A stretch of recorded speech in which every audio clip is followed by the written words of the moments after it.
Physical exercise of any sort is usually helpful.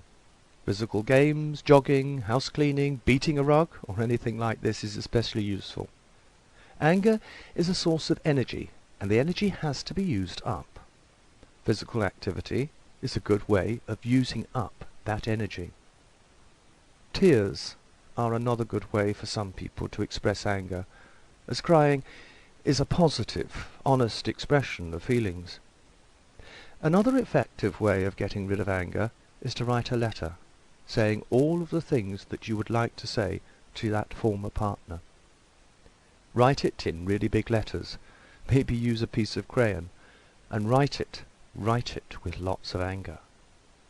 But, and you've guessed, after you've written the letter, do not post it. Instead, take the letter to the fireplace and burn it up.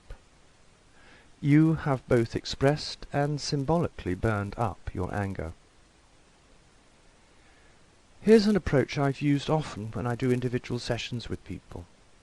You can use the empty chair, an effective Gestalt therapy technique. Imagine the person sitting in an empty chair, and that person is your former partner, and say everything that you would like to say to that person. If you're good enough at imagining, you could even switch chairs and say the things that person would say back to you. Then go back to your chair and say the things that you would like to reply to them. Another simple and effective way of getting rid of anger is to take an old garden hose and cut up to about a 3-foot length. Simply use it to beat on something that will not be damaged.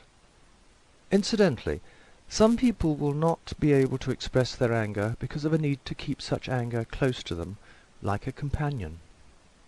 If they let go of that anger, they will not have it as a toll for punishing the other person.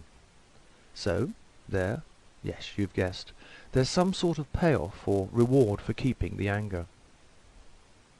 Anger is one of the most important rebuilding stages, for if the fires are burning out of control in you, then you will have trouble working up along the process of recovery. A great sense of relief will result from working through your anger until there is nothing but ashes left. It will free you to have the energy for other areas in your life. You can forgive yourself and the other person. You have stopped blaming yourself. You've stopped feeling like a failure. You have found the internal peace that comes from letting go of everything that was painful. You find that you can talk to the former partner in a calm and rational manner without becoming emotionally upset. And now you can deal with friends, either your former partners or yours, without becoming irritated. It's important at this stage now to take a short break.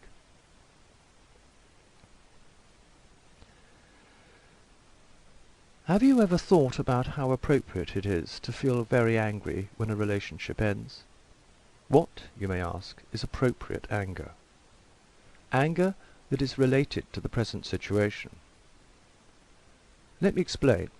Healthy approach to anger and dealing with it is, firstly, to recognize and allow yourself to believe that anger is a natural, normal, healthy, non-evil human feeling.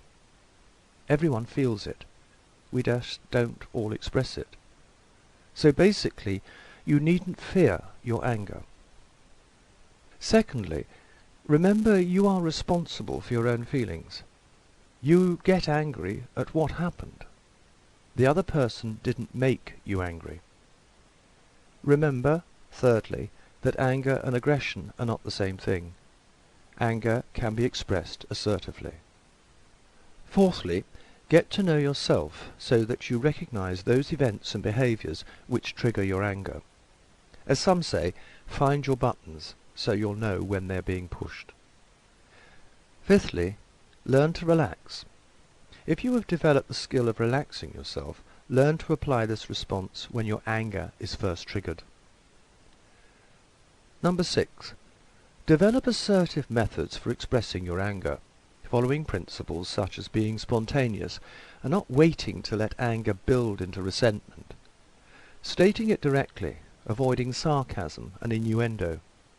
using honest and expressive language, avoiding name-calling and put-downs, as well as naturally physical attacks.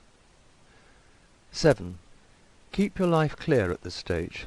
Deal with issues when they arise, when you feel the feelings, not after hours, days, or even weeks of stewing about it.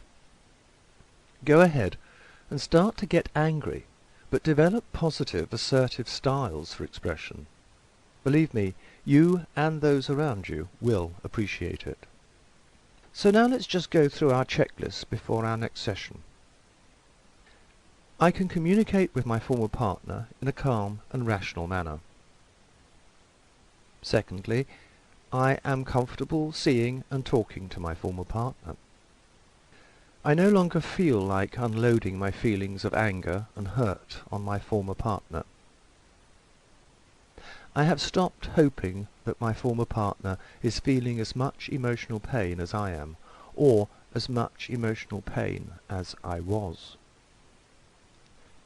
I no longer feel angry at my former partner. It is not important anymore that my family, friends and associates be on my side rather than my former partner's side. I have outgrown the need to get even with my former partner for hurting me. I no longer blame my former partner for the failure of our relationship. I have stopped trying to hurt my former partner by letting him or her know how much I hurt emotionally.